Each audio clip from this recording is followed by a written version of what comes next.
Hey everyone, so I just wanted to make a short video. This is going to be 10 minutes or less, hopefully 5 minutes or less.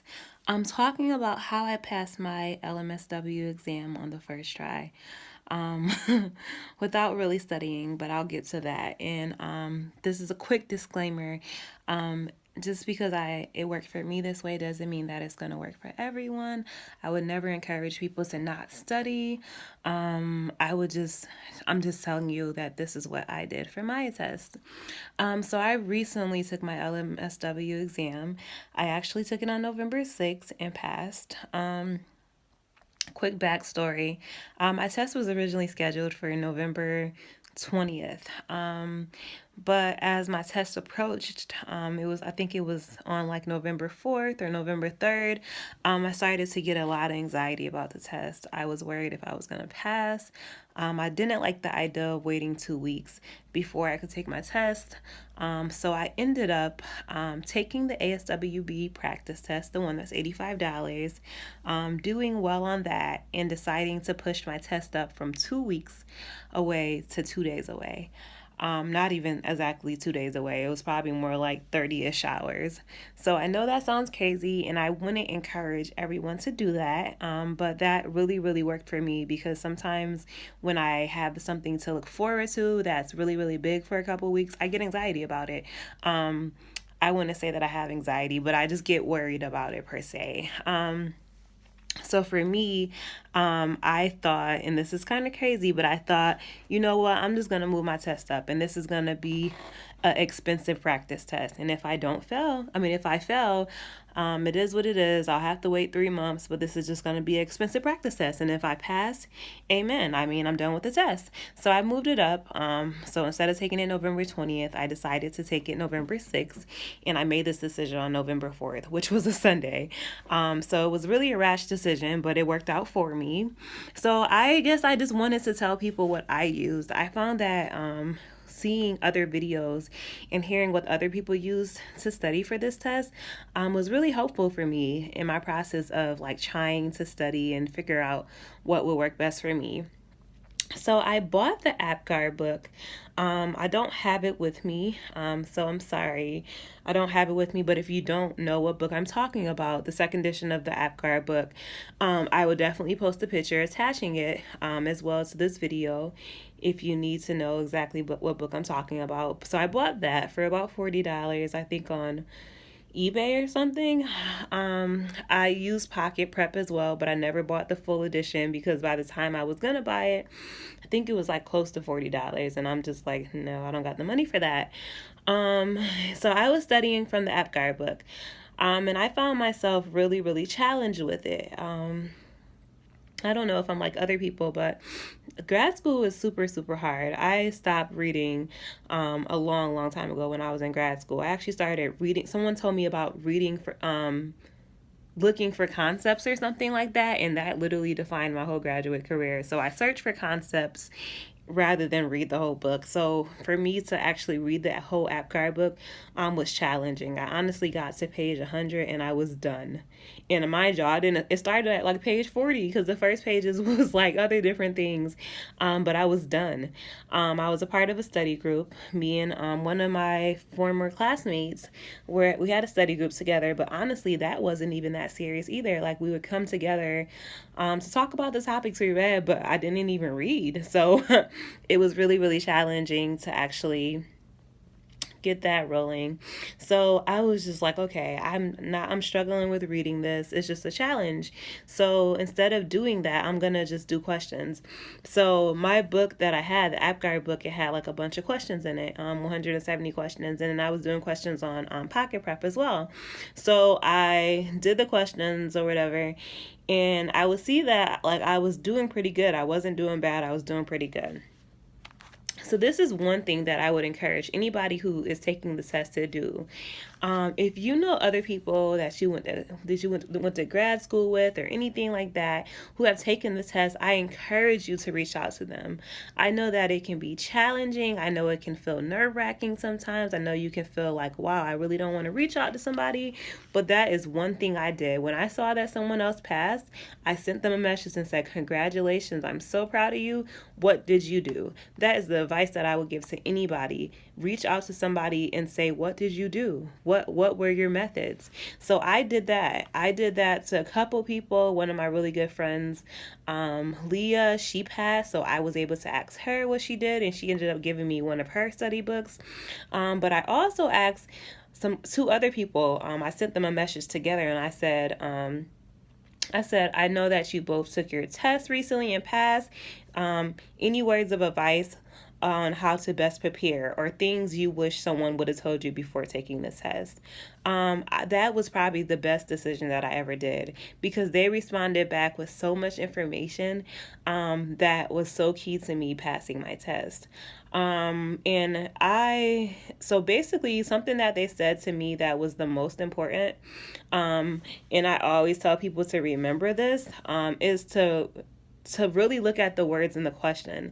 So a lot of the questions on the test is asking you for what would you do first? What is the best answer? What next response would you use? So oftentimes we look at questions and we just come up with the answer really quick. But it's important to really look at the question and say, what is it asking me really? What is it asking me to do first? What is it asking me to do next? What is it asking me to do best? And when you really think about it in that manner, it's really going to be helpful and you coming up with the right answer. So somebody telling me that was just awesome, because it encouraged me to really look at the question and read it for what it was rather than what I thought it was. And what someone else said to me, that literally when this person said this to me, it was all downhill. I mean, it was all uphill from here. I literally started getting like pretty much every question that I did right, because I thought about it this way. So, they told me to think about Maslow's hierarchy of needs. So when we think about Maslow hierarchy of needs, I know it's been a while for a lot of us, but we think about psychological needs, we think about safety needs, we think about belonging and love needs, we think about esteem needs, we think about cognitive needs, we think about the aesthetics, we think about self-actualization, we think about all those things. And when we think about all those things in our head and we answer the question with that in our head, it helps us so much. That definitely helped me, because like if I was reading a question and it said, what do you do first? And it was talking about a person being homeless, but also having a mental disorder, it encouraged me to think about, okay, so they're homeless, so they're not safe, they need a house. So I answered the question in that manner, rather than thinking, oh wow, we need to address the mental health needs first. I think rather they don't have a house, so they need those basic needs met first before they're even able to focus on other things.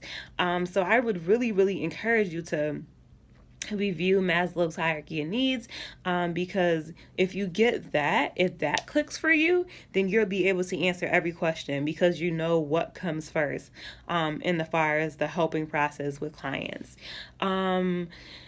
I can honestly say that I did not study a lot. I didn't. Like I said, it was a struggle to get through that book. I started to answer questions in the book, but I found that even those were really challenging in the ASW book.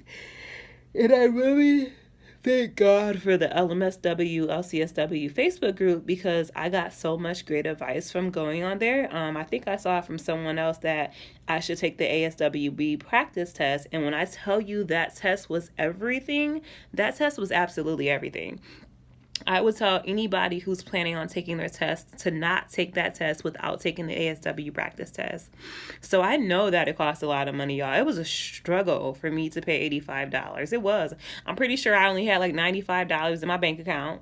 And I was like, Lord, if this is your will, like let a sister know, because I really don't want to pay this $85.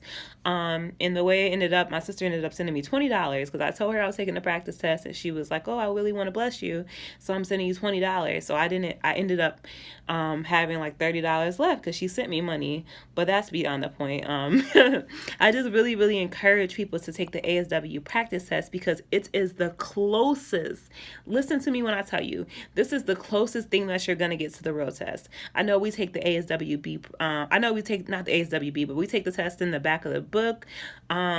We take practice test online, but I'm telling you, believe me when I tell you that the ASWB practice test The $85 one is the closest that you would get to the test. It literally looks exactly like the real test. So I know a lot of the times people have anxiety, and that's half the battle. So you taking the practice test is going to get you comfortable with knowing how the test is.